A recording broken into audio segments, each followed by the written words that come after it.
What's up, guys? Welcome to Deep in the Plus. I'm Rob Whiteside, and happy Tuesday night if you're watching this live. Happy Magic Key Eve. If you're not watching it live, welcome. Tonight we're going to be talking about Pirates of the Caribbean, The Curse of the Black Pearl. And, man, with me to talk about it, you know where you love her. It's Desi. How's it going? It's going well. Yo-ho, everyone. I don't think you're allowed to say that in 2021.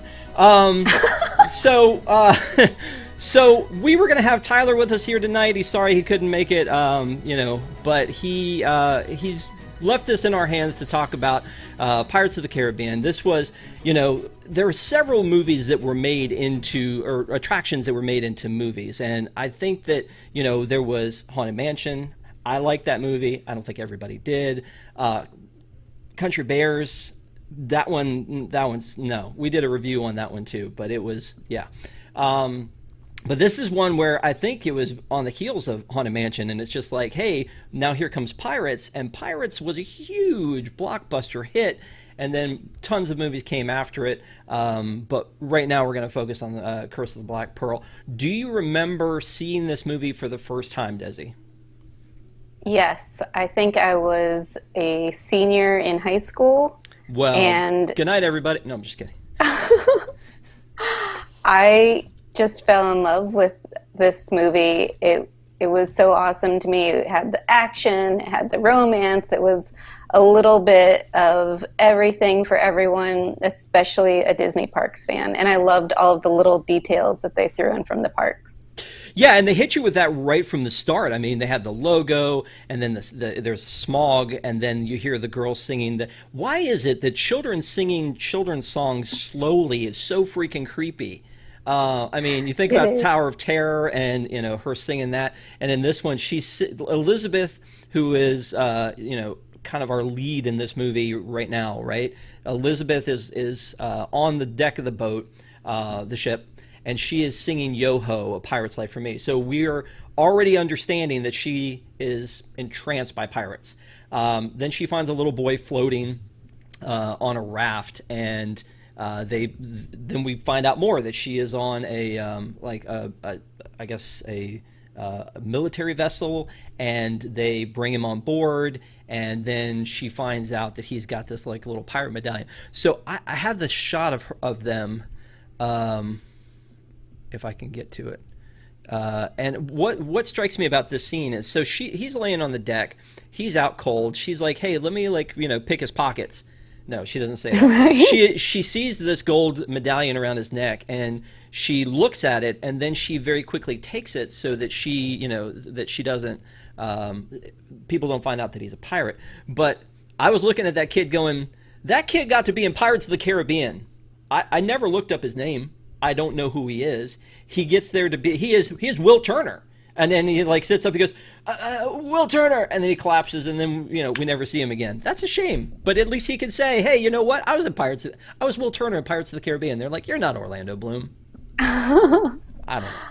It's random. You really can't say anything to that, Desi. I'm looking at this, and you're like, I'm looking at this, and it's just very, very interesting to me, the way that movies and life works. But so she takes his medallion. And then we realize as she wakes up that this was just like her thinking back to that moment. She was having a dream about, the moment that she met Will Turner. But it's interesting to me that she never gave him back his medallion. Years later, they clearly know each other. She never had this conversation. She still wears it. Yeah. She still wears it around her neck. Yeah, exactly. So, I mean, what started me down that path is us talking about the movie references to the attraction, and that, Yo-Ho comes up over and over again throughout the movie, along with other things. And so we then see that they're in this, she wakes up and she's in this, portside village. And Port Royal. Yeah. See, I was going to use that as a trivia question at you later, but you already knew it. So that's why, man, you're going to be hard to stump.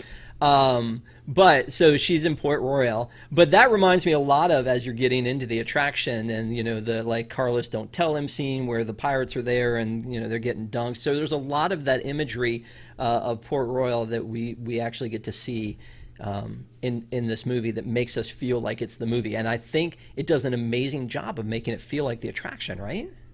Yes, I loved all of the little scenes. There was a scene of a man chasing a woman that reminded me of the OG ride before they, had to make it a little bit more PC with the women chasing the man. Yeah. But I thought that was funny. There were a lot of other scenes within Port Royal that reminded me of the ride. Yeah, and we'll talk about the attraction as we get closer to the end. I want to talk about the movie first, and then we'll talk about a little bit of the series, and then we'll talk about the stuff at the end. So I definitely want to hold on to some of that stuff. But there's a lot of to me, really good storytelling here in them giving you the Yes. details, because there's so much to know, giving you the details of everybody. So Will Turner shows up, and we find out that he is a swords maker, and that he works for the blacksmith, and that he, still has like a crush on Elizabeth, and she still seemingly has a feeling for him, and it's all unfolding in context clues very quickly. Yeah, I actually watched with Tyler last night, and we were remarking on how far into the movie it took before there was any action scene.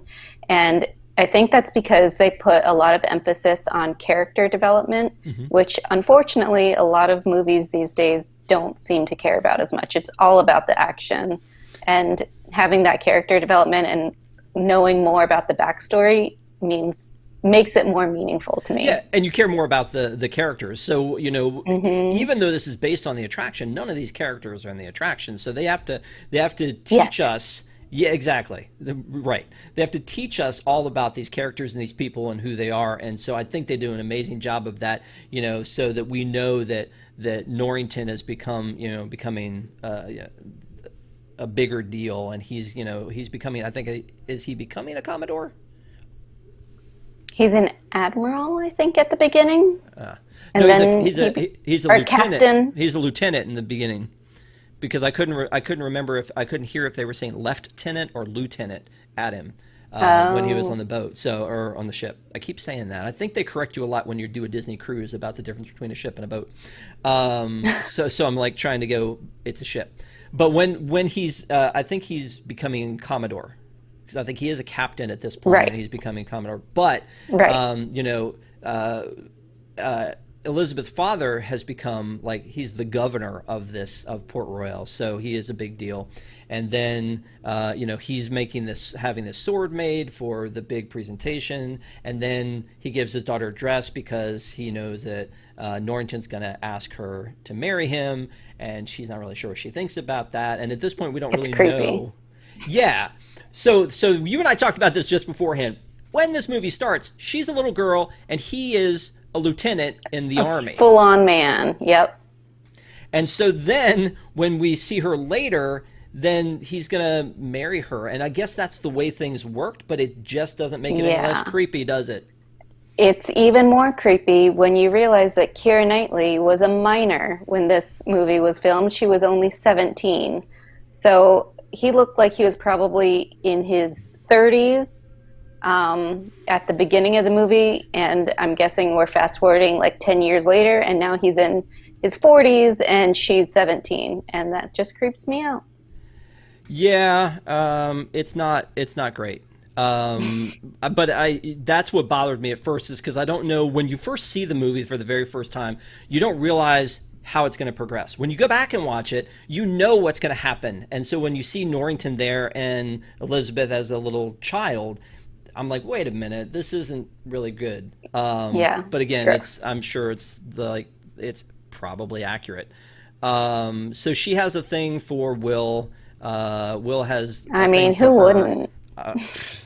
Tell me, come on. I mean, that's what Tyler and I were talking about yesterday. Yeah, I'm sure. So the other thing is that, this movie is it's Johnny Depp's portrayal of a pirate that really kind of sets the standard for pirates moving forward. I mean, every billboard you see about a pirate is really just Jack Sparrow again. Somebody trying to like riff off Jack Sparrow, and with the eyeshadow and the hair the same. I mean, it has become like the quintessential look for a pirate. And, you know, Absolutely. I mean, he kind of embodied that on this. And when he first rolls into town, you know, just looking just sporty as all get out. You know, this is our first time meeting this character, and it's kind of amazing. And when he comes in, he looks like he's majestic at the top of this ship, but then you find out it's sort of like a little rundown dinghy boat, and then as it comes into port, it, like, you know, rolls under the ocean, and he steps onto the docks. It's so good. It's such a great entrance for this character. So I don't know if you knew this, but I am from Tampa. And here in Tampa, we have a Gasparilla parade every year, which is kind of like Mardi Gras, but it's pirate themed. And there are just a ton of Jack Sparrows walking around every year. Well, I mean, duh. I mean, I can't imagine that there wouldn't be.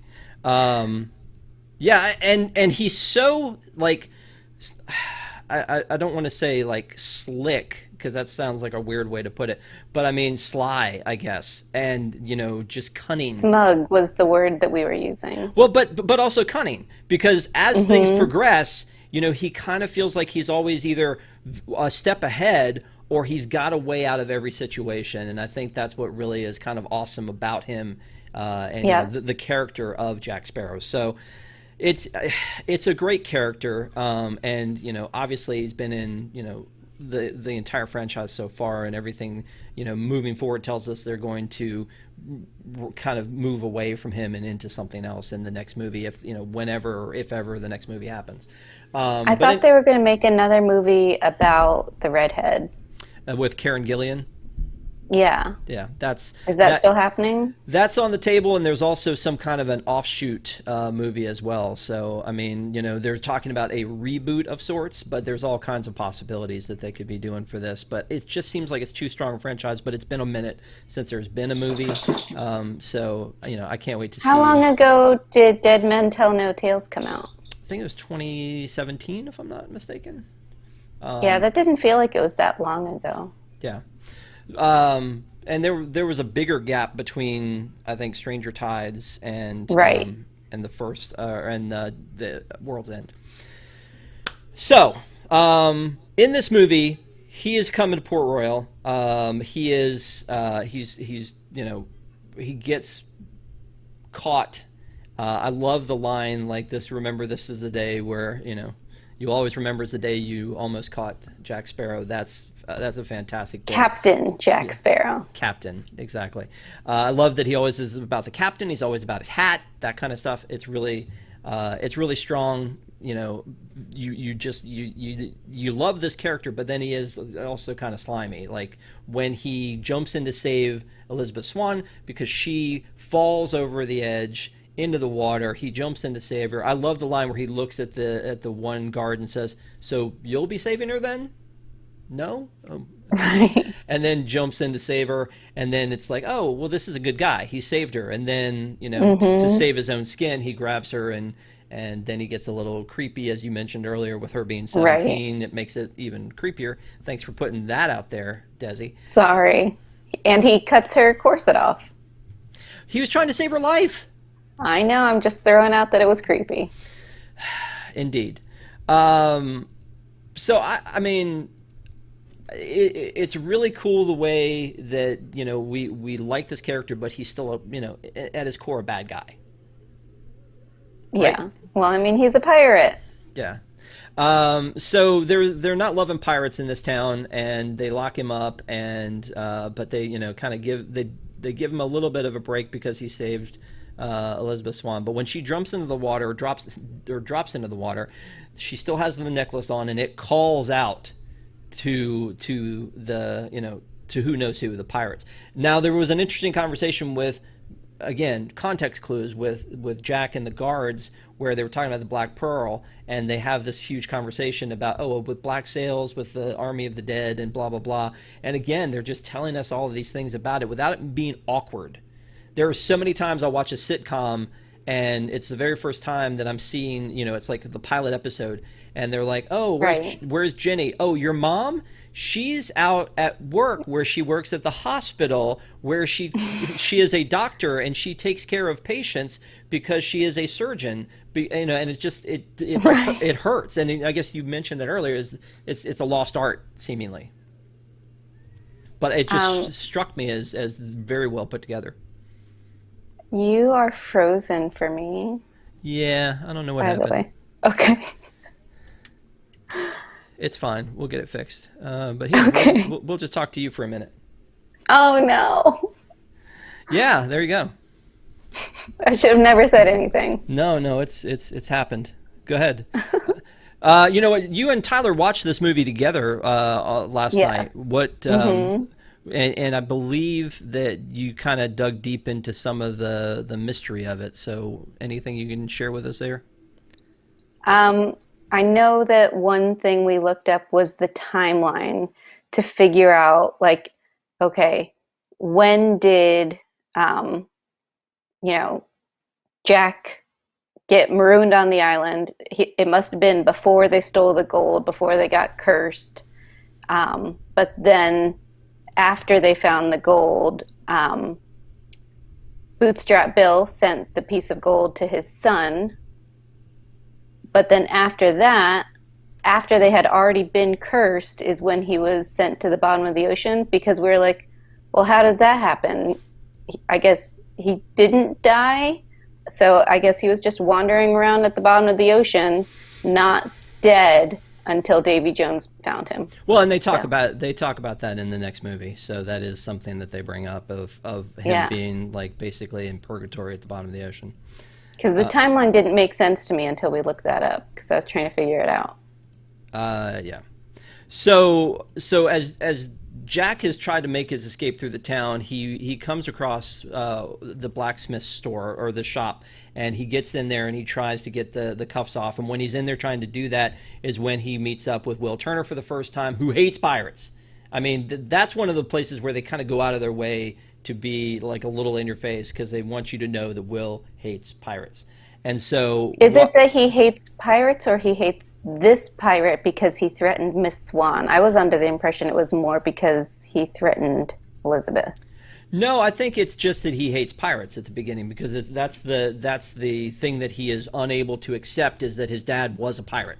And that's when when Jack puts him out on the boom, and he makes him kind of comes to terms with it. Is like, he gives him the big speech about, there's two ways you can look at this. And then while he's out there, that's the big thing, is he refuses to think that his dad was a pirate because he hates pirates. His dad was a merchant sailor and not a pirate. So, but it's an interesting way to stage a fight scene, because they're in there and there's all the things moving around, and there's rafters, and there's this very carefully placed teeter-totter effect kind of a cart in there. I mean, so it's almost like a stunt show has been staged here, and I don't know, I think it's pretty well done. And the donkey acted fantastic. I want to know who that donkey trainer was. I think his name was Dale. No, I don't really know. Wouldn't that have been great if I actually knew who the donkey trainer was? But I have no idea who the donkey trainer was. So I want to hit you with a little bit of trivia here. And again, if you guys are watching in chat, thank you guys so much for being with us. If you haven't, give us a thumbs up. We appreciate it. We appreciate you joining us, but you can play along with this. So I've got some trivia for you that I came up with from the movie. I was going to ask you about Port Royal. You seem to know that one already, so you may know all the rest of these. You ready? So how many movies are there? I think there's 5, but in my heart, there's only 1. Okay, you're correct. There are 5. Which one's missing from Disney Plus? I'm going to guess the terrible one, the one without Will Turner. Number 4. Stranger Tides. It is. You're right. Oh. Yeah. Yeah. Wow. Because it's the terrible one? I mean, come on. Weird killer. It's the one without Orlando Bloom. Okay. All right. So clearly you have an Orlando Bloom thing that we'll have to dive into later in this. I mean, he was in my locker in high school, so.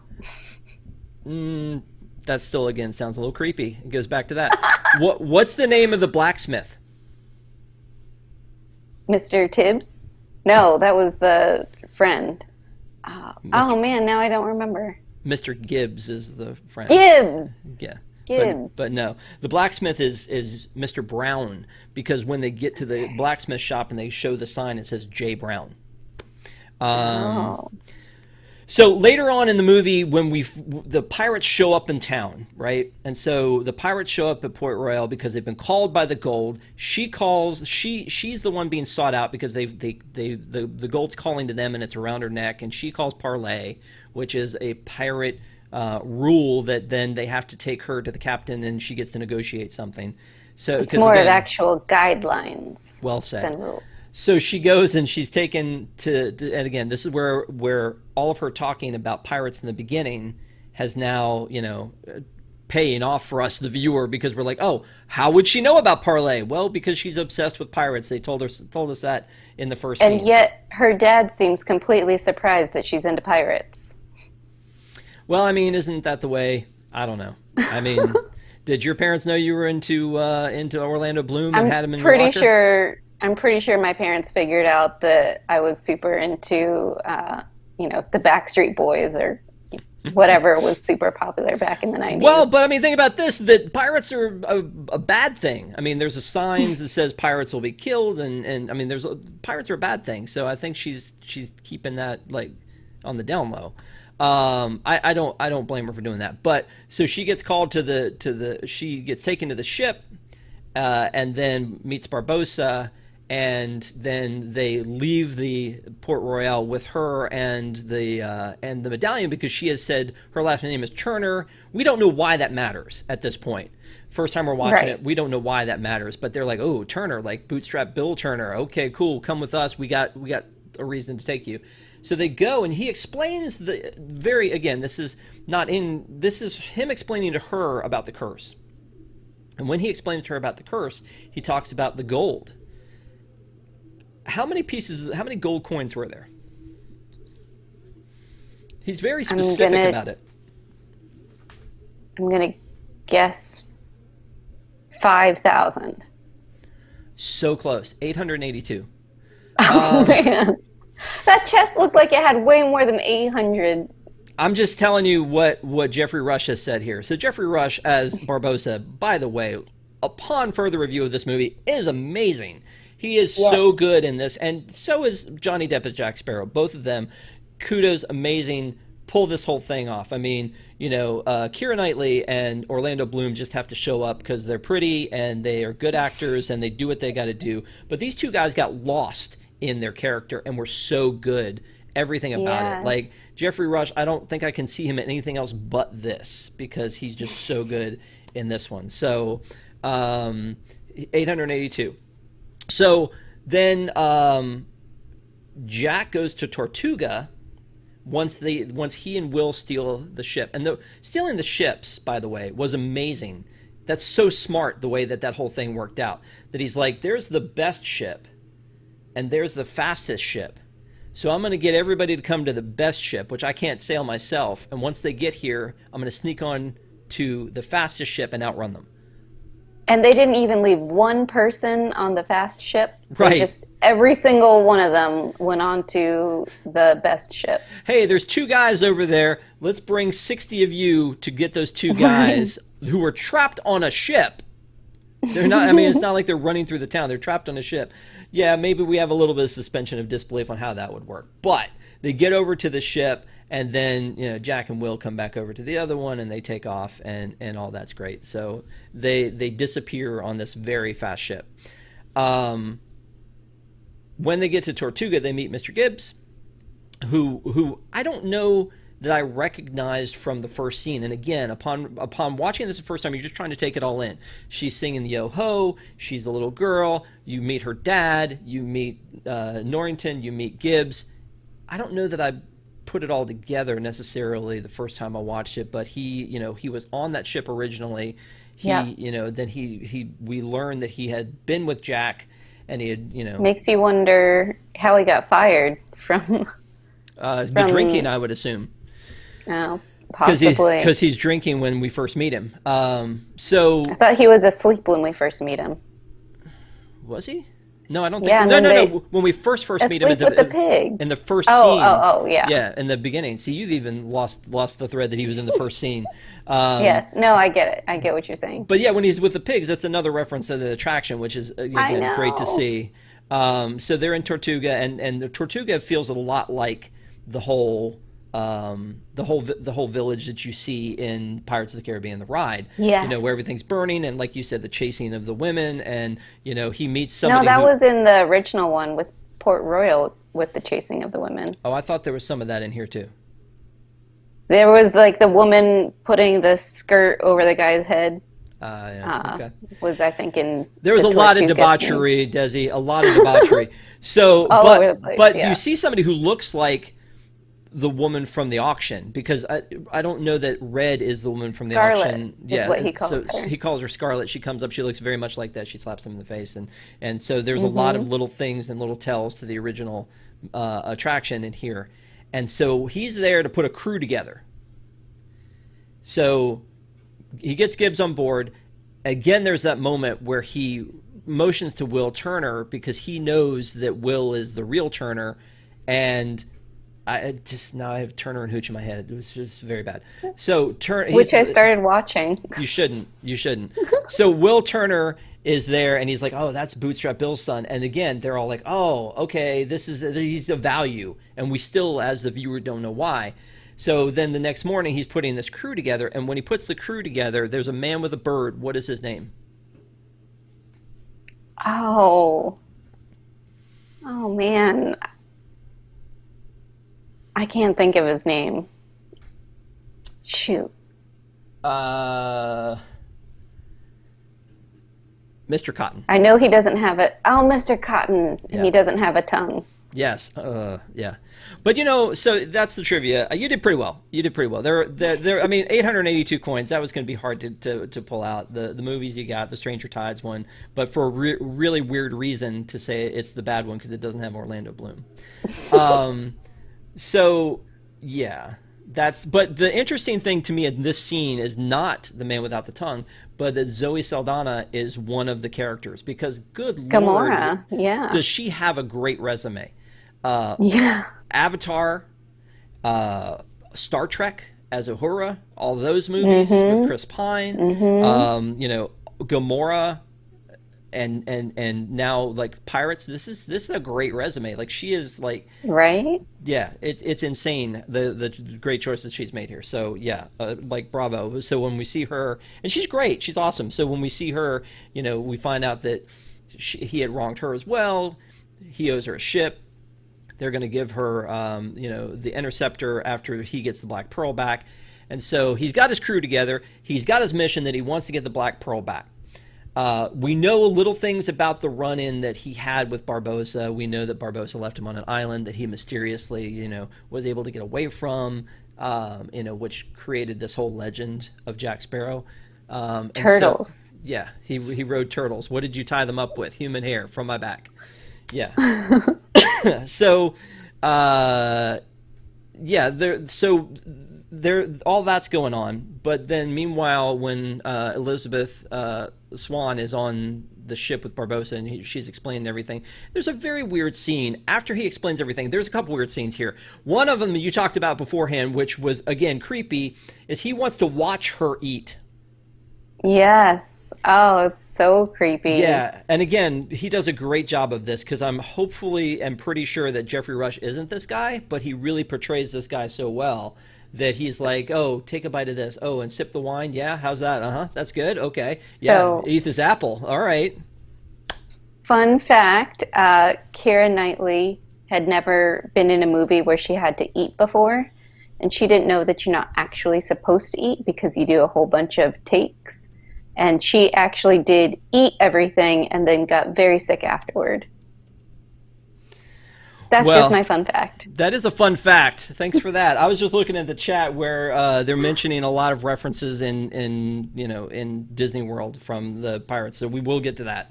But when she's in there and he explains it to her, and it's like there's the one of the best lines, and I think it was in the trailer, where he says, "You best start believing in ghost stories, Miss Turner. You're in one." Such a good line. It is. And then he And drinks then the wine through and the then through the bones. the fade from like human to skeleton, like back in the day, that CG was incredible. My mind was blown when I saw it in the theater. Yeah, absolutely. I And mean, it's not as good today, but back then, that was amazing.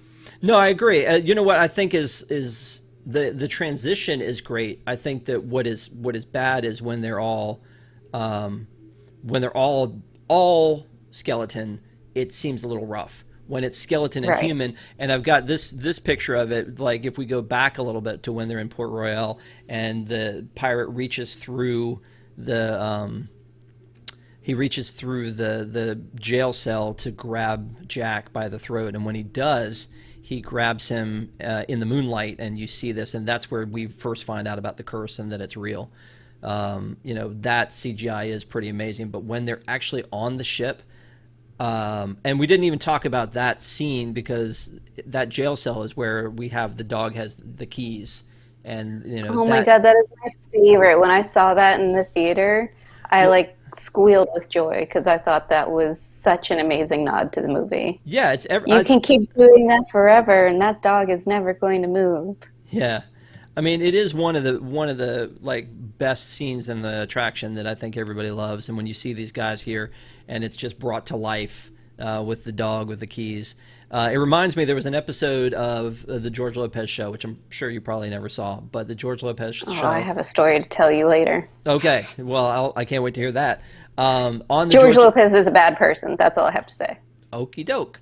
On the show, he was a good dad, but a bad son, and his mom never took him to Disneyland, and so he goes to Disneyland, and then he's like asleep on the couch, and he wakes up and he yells, "The dog has the keys!" And so, like in my head, like every time I see the dog with the keys, I think about that, but I need to stop apparently because apparently he's not a good guy. So we won't talk about that right now, but so the other scene there when they're on the ship and learning about the ghost stories and you're in one, the pirates on the deck, it's just weird, like they're doing like almost like a little dance number when they're swabbing the deck, and I don't want to show any video because I don't want to get tagged on it, but Right, they're right. on the deck, dun, dun, dun, dun, like I mean it's to the music, and it takes me out of it a little bit, and then there's a scene where she falls down into the hull, and And they there's a sheet bounce and they her bounce up her like into a the air. trampoline. Yeah. Yeah, it's a little weird. I mean, it was a little out of context, I thought. So I'm like, Gore, what are you doing here, buddy? This is not necessary. I don't really get it. Because they have that trampoline and they like shove her up into the air, and there she is. You know, like I don't know. It's weird. That part was weird to me. But then when he catches up to That her and he explains everything about the curse, and then he drinks the wine. The wine goes through him, which I hmm believe is something that's set up in the Disneyland version. This going through his bones. So, sorry, what were you gonna say? Yeah, the thing that I don't think I ever noticed before, I was rewatching with Tyler yesterday, is not only do they like, flesh wise change to skeletons, all their clothes go from normal to tattered when they get into the moonlight too. I never noticed that before. And I think um, like that's the reason you can see Barbossa's skeleton and him drinking is because his clothes are tattered, whereas when he's just a normal person, he's all covered up. Yep, that makes sense. It seems very well thought out, the whole curse and how it works, and it comes into play later when Jack knows the curse and wants to try to use it to his advantage. Um, the the pirates then have kind of unfolded the idea that they need to return all the gold to the island where they found it, and then spill some blood, and the curse will be lifted. And at this point, we think, oh, they're going to kill Elizabeth, because they think that she's a Turner. and they don't know that she's not a Turner, and we didn't really know the full extent of like what needed to happen here. So they go back and they do this big speech and a ceremony, and he's gonna, Barbossa's finally gonna get to eat an apple, and then it doesn't work. So then they're like, oh, we should kill him. But in the meantime, Jack has come to the island because he used his magic compass, and it reminded me of a Norrington line earlier when he's like, okay, so you've got a compass that doesn't point north, and go ahead. And a gun with only one shot and no additional, I don't know what you call it, backup. And then he pulls out the sword. He goes, and here I half expected it to be made of wood.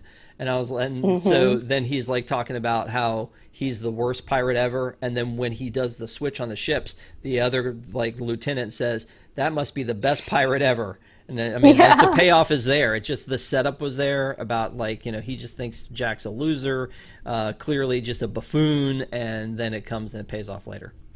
And there's a reason the compass doesn't point north, and a reason that he only had one shot. Right, and the reason for the compass not pointing north is that it points to the island, which is what points to what you want, and in this case, he wants the Black Pearl at the island, and so he goes to, but we don't know that until the next movies that's what the compass does. We just know that it helps him to get to. In this movie, we think it just points to the island. Yes. So he gets to the island and he takes Will, and they're going to save Elizabeth, but they both have kind of different thoughts. That Will just wants to save Elizabeth. Jack has other plans because he's always up to something, that he's going to, pull a switcheroo here. Will knocks him out, and then, he saves Elizabeth, and then Jack gets left behind, and then Jack's like, I can solve this whole problem for you. And they're going to go off. And so now Elizabeth and Will go back to the ship. They start to take off. And then here comes Barbossa's crew on the Black Pearl, chasing them down. And then there's this huge epic fight scene, which seems like, if this is the way fights happened with pirate ships, it seems like a no-win situation, because they basically beat the crap out of each other's ships, right? They're just, I don't understand how any of them are still standing afterwards. And back to when Jack was talking to Barbossa about, I know what you need. He's like, you expect me to just let you have my ship with nothing but a name? And he's like, no, I'm going to leave you marooned on an island, and I'll shout the name. Don't you think that Barbossa already should know the name? Shouldn't the name be Turner? He already should know that the name is Turner. That's a good point. It's a pretty good bet that if it's a boy, going to be named William Turner, just like his dad. So that's really not a very good strategy. Very good offer. Yeah. Yeah, true.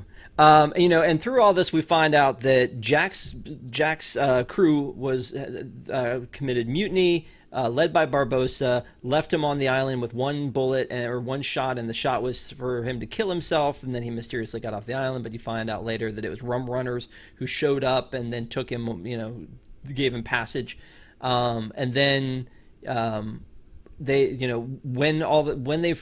when they blow up the other ship and Will shows up. He admits to who he is. They make a bargain, but they're not very specific about it. And it reminds me of like the genie wishes, right? Like Barbossa is always smarter. He's like, I'm going to give you what you want, but you didn't ask for everything, so I'm still going to make it mine. I'm going to make you a prince. Yeah, exactly. So when they come to this agreement that they're going to let Jack and Elizabeth go, they let them go on the same island, and so now they're stuck there. And then to your point again about the creepiness, there's like kind of a romantic moment with the two of them while they've been drinking. Well, definitely more so on his side. No, for sure. It doesn't make it less creepy though, does it? It makes it more creepy, if anything. It makes it more creepy that he's trying to get with her and she's a minor. Yeah. But before that happened, Will and Elizabeth, when they're on the ship together before they get attacked, have that conversation where she says, hey, when I found you, I found this medallion.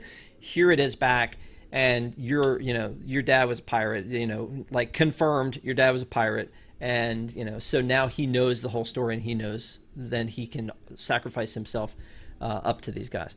Again, there's so much that happens. This movie is only 2 hours and 25 minutes, but there's so much that happens, so many different scenes, so many different characters that are introduced. I think in the later movies, they just kind of blew it, because here it makes sense to me. But I think they tried to do too much in the other movies that they just seem, it all seems to get kind of like lost. 100%. And it makes it even creepier, the whole, what's her name? Elizabeth making out with Jack at the end of the second movie. Spoiler alert for anybody who hasn't seen the second movie. But it just grossed me out. It grossed me out the first time I saw the second movie, and it grosses me out even more now. Yeah, so the rest of the movie is just like 82 different double crosses and misdirects and sending people here and there, and like I honestly, good. It felt like it made sense in this movie more than it makes sense when they it's like they jumped the shark in the other movies, trying to go too far with it. I agree with you on that, but in this one, it's fun. Because it's an adventure, and there's fighting and sword fighting and pirates and skeletons and good guys and bad guys and double cross and switcheroo and who's got what, and goes back and forth. But so much of it is almost confusing when you like are sitting down to like with a fine-tooth comb on this movie. I mean, right. I love this movie, absolutely. But when you're watching it in this third act, it completes the movie. But there's just so much back and forth about it that it's just like, wait, so we're sending Will into the cave, but then Jack's going into the cave, but he's going to get the pirates to come out, but they're going to come out, but they're going to go to the ship where all the guards are. But the guards have decided to be in the little boats instead of being on the ship. So they go attack the ship, and then when the ship is being attacked, the guards go back to there, but then there's other stuff happening. I mean, it's just like a lot of back and forth. I'm not saying it doesn't make sense. Yeah. It's just a lot, and it's just, they're just, again, Jack says this, and they're like, well, because he said that, we're not going to do that. And then something different happens, and just back and forth. So I think that like that last the last bit of the movie feels a little bit maybe the last 20 minutes like kind of all over the place, but again, it's fun. So I feel like it's fun because it's only the last 20 minutes, and I think the problem that the other movies had was that they try to do that the entire movie. Yeah, I think that's a good point. They really do a good job of making her dad seem like a coward, which is kind of off-putting. With Jonathan Pryce, I think he's a great actor, and I guess he just kind of nails us here. But it's a little disturbing to see like how off he is, like I guess in this one. And so then they end up breaking the curse, killing Barbossa. And then the pirates are now either dead or they're set free. What I don't understand is the timing of, I guess anybody who had gotten shot before dies, and anybody who hasn't gotten shot before lives. So Tyler and I were talking about this yesterday, and the reason that Barbossa died in this instance is because the bullet was still in his chest when Will put the last piece of gold in, versus anybody else who was shot previously. The bullet had probably come out before then, or was shot through the skeleton, so it didn't really matter because there was nothing there to shoot through. Yeah, I guess that makes sense. By the way, Arlo's in chat. He wants to talk about these fellas. I love them. Yeah, I mean, they're definitely. So the guy on the right was in the British version of The Office. The guy on the left was in Once Upon a Time. Was that what it was called? Once Upon a Time, the TV show. He was Doc. Who was he? Yeah. I was gonna say, was he Grumpy? No, he was actually Doc. He was Doc. Yeah. Really? Yeah. He kind of looks more like Grumpy to me. Well, I mean, he is an ornery, ugly pirate. The one has a wooden eye, and they're just like this Laurel and Hardy like comedy team of old, kind of this right. The straight man so, and the funny man. They had these two on the pirate side, but then they also had the more two portly guards. one and then the skinny one on the on the British side. Almost seems Which like I think overkill, was doesn't it? Like you don't interesting. need that Yeah. many of them to do that, but Just pick one. I guess. I mean, they and then But I they like the pirate ones better. but they put on the like the ladies' clothes, and that seems to be a thing. And I don't know. It's very interesting the way that all of that pans out, and then we get to see those guys in other movies moving forward, which is kind of cool. It's kind of like a comic book in the fact that you can never count anybody out, right? Because we get to see Jack again later, we get to see Barbossa again later, so you can never really No count one's anybody ever out. really gone. Yeah, I guess so. Wrong franchise. Yeah, it is. But it it's really a very well done movie. I think it's very true to the attraction in spirit, whereas Country Bears has nothing to do. I mean, it's A mess. yeah, it's a mess. Absolutely, that's a great way to put it. And then Haunted Mansion I think was pretty good, but I think it just didn't translate very well. I think they did try to pull off what they accomplished in the attraction of the humor and the horror, and putting Eddie Murphy in there and how that all worked out. There's supposed to be a reboot, which I'm excited to see because I do think that Haunted Mansion deserves as good a movie, if not better, than what we have with Pirates because of what a great attraction it is. I think Haunted Mansion, they tried to go too silly.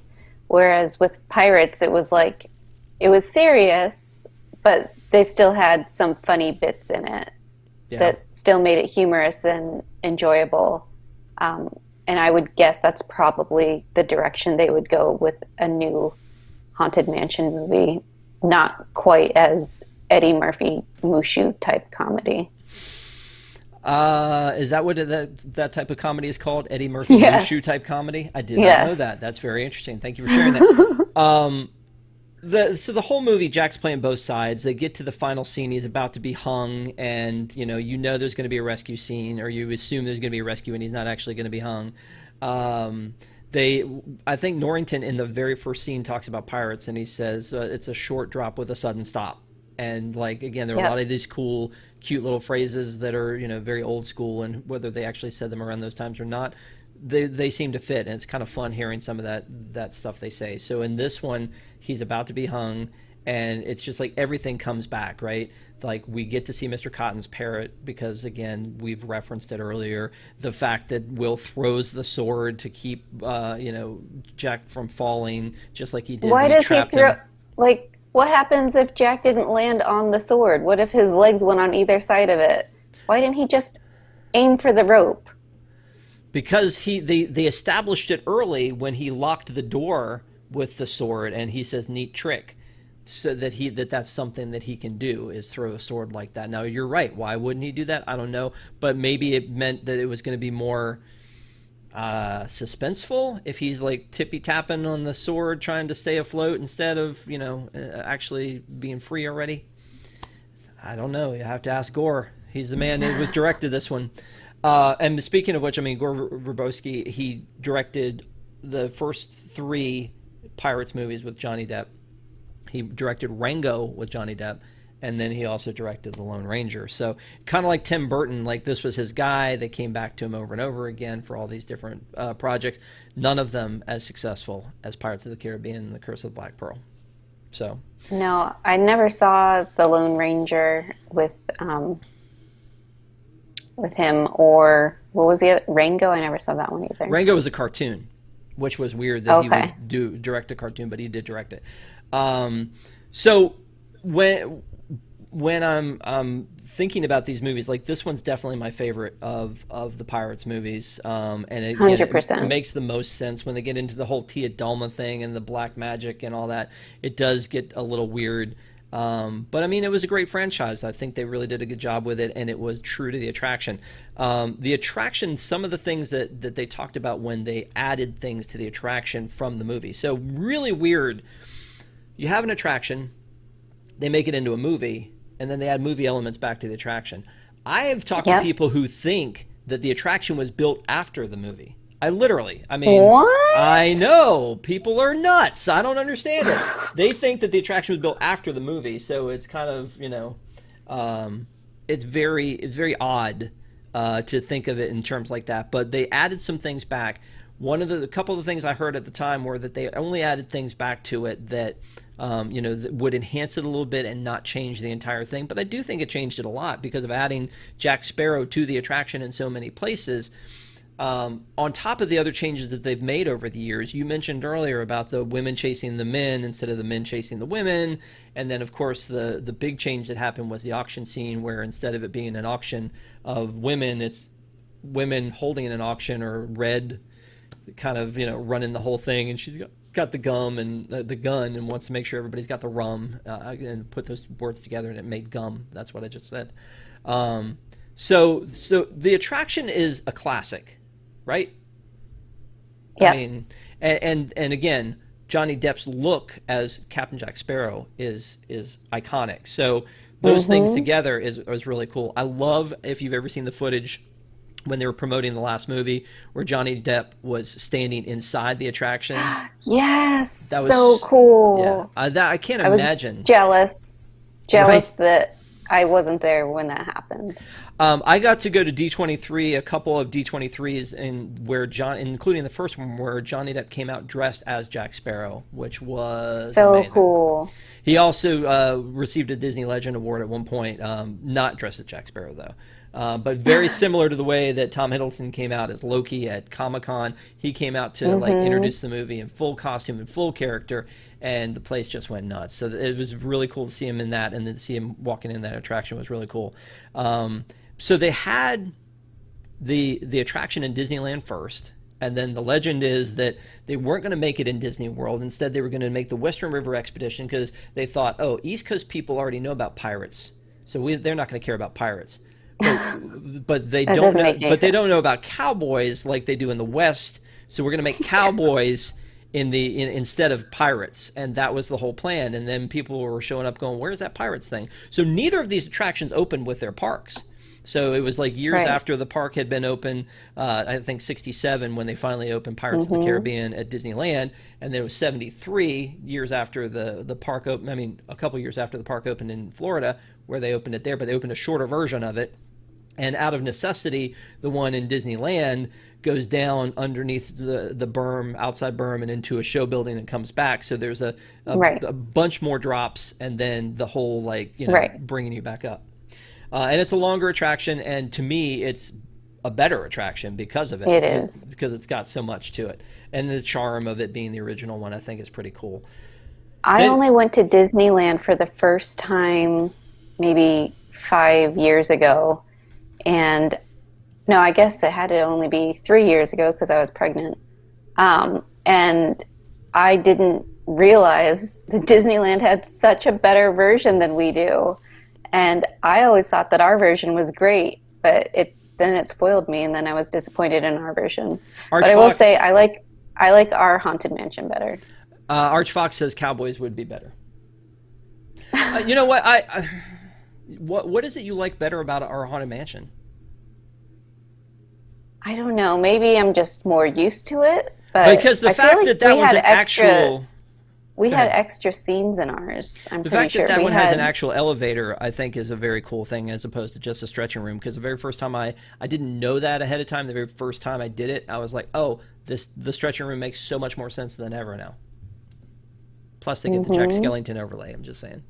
By the way, anytime I wrote the word skeleton to talk about the things we were going to talk about, I wrote Skellington. That's a tick with me, because that's one of my favorite movies. I am jealous that we don't get the holiday overlay here. Yes. But the good news is if you want to go to see it, you can see it at Disneyland, as opposed to it being one of those things that's only in another country, like the Pirates of the Caribbean attraction that's in Shanghai. If you've watched the ride-through video of that at least when it worked. It looks awesome. Yeah. It looks amazing. And, the fight scene between the two boats in the Black Pearl is almost recreated there as you're floating through this fight. Between two boats, but in this one I think it's Davy Jones's boat and another. So Yeah, I would love to see that one in person at some point, but also what I've heard is that they don't do as much they don't do as much maintenance there as they do here. Oh And no! so it's not as And you can see how much maintenance we do. we talked So about they in do Parks, even less. we talked about in Park Center this week just how many animatronics went down the past week. Oh my goodness! And So there then, was another one. Didn't the Navi go down? yes. The Shaman of Songs. Yep. Was that yesterday or today? No, it was yesterday, and then also Eric was saying that Kylo was in B mode at Rise, so that would have been 6 in like 7 days. That's not cool. Oh man. Anyway, you can watch our episode of Park Center still on the WDWNT channel if you want to catch that later. But there were other things. So the scene in Happily Ever After with pirates has the music, and the music of Pirates is so good. It's so iconic. Again, there's things like the Back to the Future music when you hear it, the Jurassic Park music when you hear it, and the Pirates music when you hear it. Yes, John Williams. Yes, I will say also being from Tampa Bay, home of the Buccaneers, Super Bowl champions, every time we score a touchdown, we play the Pirates music and we fire off the cannons because there is an actual pirate ship at our stadium. Yeah. So Arch Fox is saying that that fight scene in the Shanghai one is Blackbeard versus Davy Jones. Yeah, I've seen the cannons before. I'm a little jealous. I'm also jealous that y'all won, so it's whatever. So then there was a Jack meet and greet that they put over by pirates, and it was almost like a little show, and it was almost like a little stunt show because they did like, sword fights and things at one point. But I always felt like there should have been a full-fledged Jack Skellington or Pirates of the Caribbean stunt show. Jack Sparrow. I said Jack Skellington again, didn't I? Love him. That's all right. I love him. Too many Jacks I can see him at the in your same time. background. Oh yeah, yeah. So they had. I think they should have done. I mean, and I guess they had that Sinbad one over at Universal, but I think they should have done a Pirates stunt show, and I think you could still do that. Maybe even replace Indiana Jones. I don't know. I mean, I like the Indiana Jones stunt show. Don't get crazy. But I think it would have been a pretty cool thing to see. And then there was the Penguin Project talked about a little bit in chat earlier, which was the Legend of Jack Sparrow, which he hates. A lot of people hated. I thought it was cool because it was. I mean, it didn't replace anything I loved. It was in one of the studio buildings at Hollywood Studios that has since been demolished to make the entranceway into Toy Story Land. But before that, it was like a Lion, the Witch, and the Wardrobe sort of an experience. Yeah. And again, it didn't really take anything away to have it there. And I thought that what they did with Legend of Jack Sparrow was really well done. And it's not like they demolished the Great Movie Ride to put this here. It was just an empty studio, and they weren't using it, and they made something extra. So I liked it for what it was. I mean, it was not great, and if you had to wait too long, I wouldn't have waited more than 15 minutes for that, though. But it's really well done, I thought, for what it was. If I were in Disney management in the early 2000s, I would have picked a Pirates of the Caribbean stunt show instead of Pearl Harbor. Yeah, I guess that would have been cool, but that was just a little showing you the movie magic of a dunk tank. So then the other thing is that the Black Pearl was docked at Castaway Cay for a while. That was kind of a cool thing. Yes. That's so cool. I'm sad it's not there anymore because I'm going on my first cruise next month. Nice. 2 months. Well, yeah, it won't be there. But then the game at Disney Quest too. I don't know if you ever played that or not. No, I never made it to Disney Quest. I was going to go, but then they demolished it. They demolished it to make the NBA experience that's gone now. So I mean, the Pirates was already iconic as far as being an attraction. This movie really kind of took it to the next level and made it an intellectual property that they really do beyond the attraction. Yes, there's a Tortuga Tavern across that used to be called the Pirate and the Parrot, right across from the attraction. So they have the Tortuga Tavern that's open whenever they feel like it, and then you've got that whole that vibe with the stage that they used to have Jack on with the meet and greet, and so that area sort of became a Pirates area, and then you had. Again, the projections on Happily, which I hope they find some way to put that into Enchantment. I'm not sure they will, because it doesn't seem like it fits that vibe, but I always thought that was kind of cool. And then the music that you hear everywhere, and I think that it was really cool that that this movie allowed them to expand the franchise to more places. And again, Pirates was hot. I mean, when this happened, it was a huge deal. So definitely cool. So anything else you want to talk about before we give final thoughts on this one? No, I'm ready. Let's do it. By the way, somebody in chat early on said how they loved your ears. So. Oh, thank you. I think the mental one's on your head. I don't know. So anyway, as we always do in Deep in the Plus, and again, thank you all for watching. We appreciate you being here every Tuesday night, 9 o'clock, when we go deep into another movie in the Disney Plus catalog. Next week is going to be The Sandlot, now an official member. Patrick is going to be here for that one, but The Sandlot will be here. It's an official member of the Disney family now that they bought Fox. So we're very excited to talk about The Sandlot. So if you guys like to do your homework before the show, go ahead and watch Sandlot this week. Get your notes ready. It's going to be a lot of fun. And so that, again, we'll be here every Tuesday night, 9 p.m. Eastern, and we'd love to see you here, or maybe catch it afterwards on unplannedDowntime.com. So that said, we've talked about the movie, we've talked about the attraction, we've talked about your crush on Will Turner. I need to know, Miss Disney Desi, would you recommend this movie? Yes, absolutely, but only this movie. Don't watch any other pirate movies, only this one. This is such a classic. It's so good.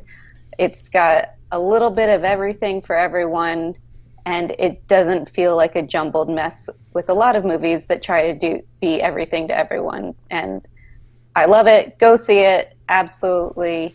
Turn it on Disney Plus, but don't bother with the others.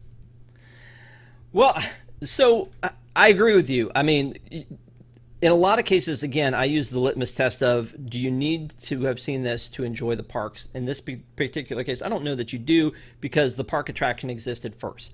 I do think that they did the attraction more than justice with this franchise, and I'd like to see them do that with more. I'd like to see them do that with, Big Thunder or oh my God, Tower, yeah. Like, I loved the Tower movie from a kitsch standpoint, but Tower deserves such a better movie, and I'm sorry that the one isn't happening, but I hope that somebody's going to still put that into production.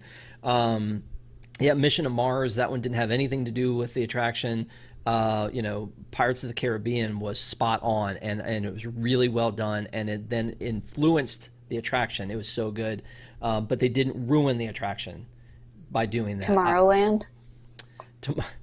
Stop it. So, so I would say that you should watch this movie. I think that you guys have all seen it here, but would I recommend it to somebody? Absolutely, because it's just so well done. I would maybe even go so far as to recommend the trilogy, just because of the way that works. But the last two movies, I've only seen the last two movies one time each. And the third movie is very disjointed, more so than two. The third one is just almost a little too much to bear, but I do think it's an interesting end to the whole thing, and it should have been a trilogy and not 5 movies. And again, they'll continue it maybe into a 6th movie and a spin-off. They mentioned the Transformers Bumblebee movie as the spin-off type of movie, like a kind of an in its own kind of like contained fishbowl kind of a movie that doesn't tie in with everything else. Who knows what's actually going to happen, especially because COVID's messed everything up as far as movie releases and production and all that. So it will be interesting to see. What were you going to say? I did actually like Dead Men Tell No Tales, the final movie, more than I enjoyed the other ones in between. But you can't watch Dead Men Tell No Tales without watching the bad movies that are in the middle, because then it doesn't make any sense. But you can miss Stranger Tides because it doesn't really hardly tie in to the rest. Right. But there were some neat effects that they tied in with, like the mermaid, like the kind of coffin-ish thing that they had in the attraction at one point, and hearing the siren songs at one point. All that's gone now, but you could see the mermaids swimming beside their boat, all those little neat effects that they added after that movie, and they were like, oh wait, maybe we need to make people forget about this movie. Right. All right, Desi, thank you so much for joining us. And again, Tyler, we're sorry we missed you on this one. Everybody's got to get up early if they want to go get their magic key. I'm just kidding. You don't have to get up early. I'm sure they have plenty for everybody who wants to buy one. Be sure and join us. We've got Ink and Paint, I believe, is this week on Wednesday night. We've got next Sunday or Thursday night is going to be News Tonight with a 70s theme. And then next Sunday night is Park Center again. And again, if you didn't see last week, we had a really lively conversation about the paid Fast Pass. So maybe go check that one out. Desi, again, thank you so much. Thank you guys for watching, for being here, for listening. And we'll see you next time. Yo-ho!